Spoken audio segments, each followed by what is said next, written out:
여러분, 예수의 사람들이 모이면 하나님이 거기에 같이 하신답니다. 그러니 예수의 사람들이 모이고 나면 예수님이 함께 하신 열매가 나타나야 됩니다. 예수님이 함께 하신 열매가 무엇일까요? 거기엔 기쁨이 있어야 됩니다. 거기엔 평안이 있어야 합니다. 용기가 있어야 합니다. 격려가 있어야 됩니다. 거기엔 다시 눈물이 있어야 합니다. 다시 하나님 앞에 온전해지려고 하는 사모함이 있어야 합니다. 그러면 그 예수님이 함께 하시는 그 모임을 어떻게 이루어가야 하는가, 오늘 본문에서 세 가지로 나누도록 하겠습니다. 첫째로, 두세 사람이 내 이름으로 모인 곳에는 나도 그들 중에 있느니라. 아멘.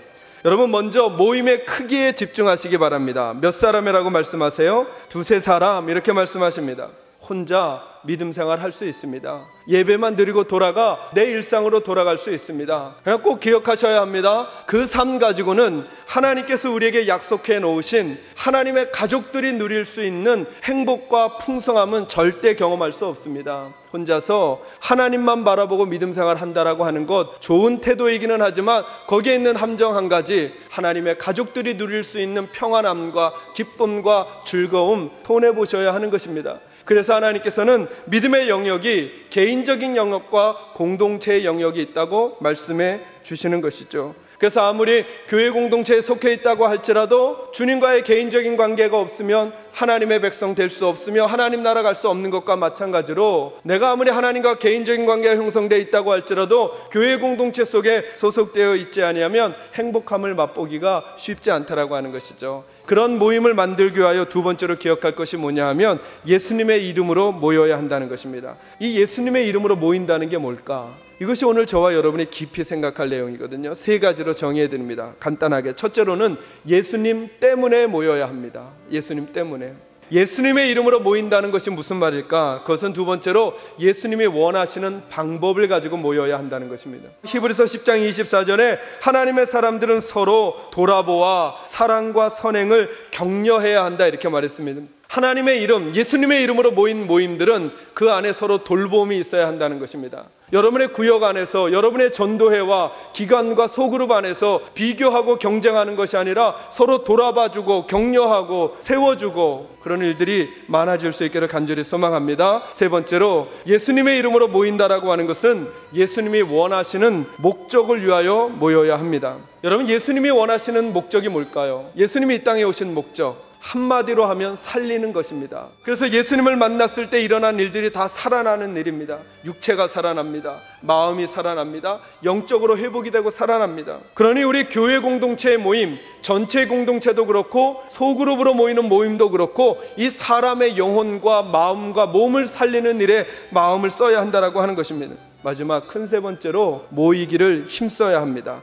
여러분, 이게 무슨 말씀인가요? 모이기를 패하는 습관들이 자꾸 늘어날 것입니다. 여러분, 시대가 흐르면 흐를수록 점점 이런 특징이 나타날 것이라는 것입니다. 그러고 보면 이 말씀이 맞습니다. 예전에 저희 믿음의 선조들은 하나님 앞에 모이는 일을 소중히 여겼습니다. 주일 오전 예배를 드리고 저녁 예배까지 하나님께 헌신했습니다. 그리고 날마다 새벽을 하나님께 드리는 일에 마음을 썼습니다. 적어도 수요일을 하나님께 기도하고 금요일날 기도하는 일을 소중히 여겼습니다. 그런데 언제부터인가 교회들이, 모임들이 자꾸 줄어갑니다. 아니요, 그대로 있어도 모임에 참여하는 성도들이 줄어갑니다. 이유는 여러 가지입니다. 교회에 대한 흥미를 잃었거나, 내 생활이 바쁘고 분주하거나, 힘이 들거나 어렵거나. 그래서 하나님 우리에게 이렇게 말씀하십니다. 그렇게 습관을 갖는 사람들처럼 하지 말아라. 그리고 끝부분에 말씀하시기를 그날이 가까움을 볼수록 더욱 끄리하자, 더욱 모이기를 힘쓰라, 이 말씀입니다.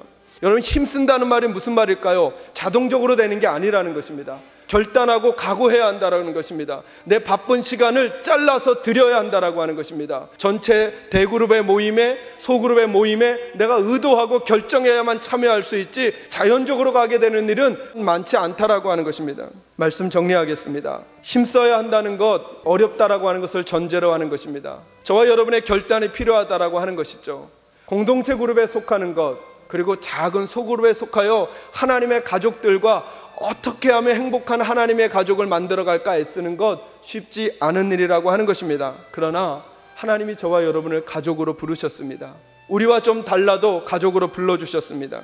저는 저희 교회에 이런 모임이 많이 생겨났으면 좋겠습니다. 모이고 나면 눈물과 감격이 있는 모임, 만나고 나면 마음이 훈훈해지고 다시 하나님의 사랑으로 살고 싶은 격려가 있는 만남, 딱딱한 마음이 다시 부드러워지는 그런 모임, 판단받고 비판받기보다는 서로 품어주고 안아줄 수 있는 그런 모임, 아픔을 언제든지 나눠도 다른 데 가서 내 말 옮기지 아니하고 그 비밀을 지켜주며 같이 기도해 줄 수 있는 그런 모임, 그리고 그렇게 울어줄 수 있는 우리, 그런 저희가 되기를 주님의 이름으로 축원합니다.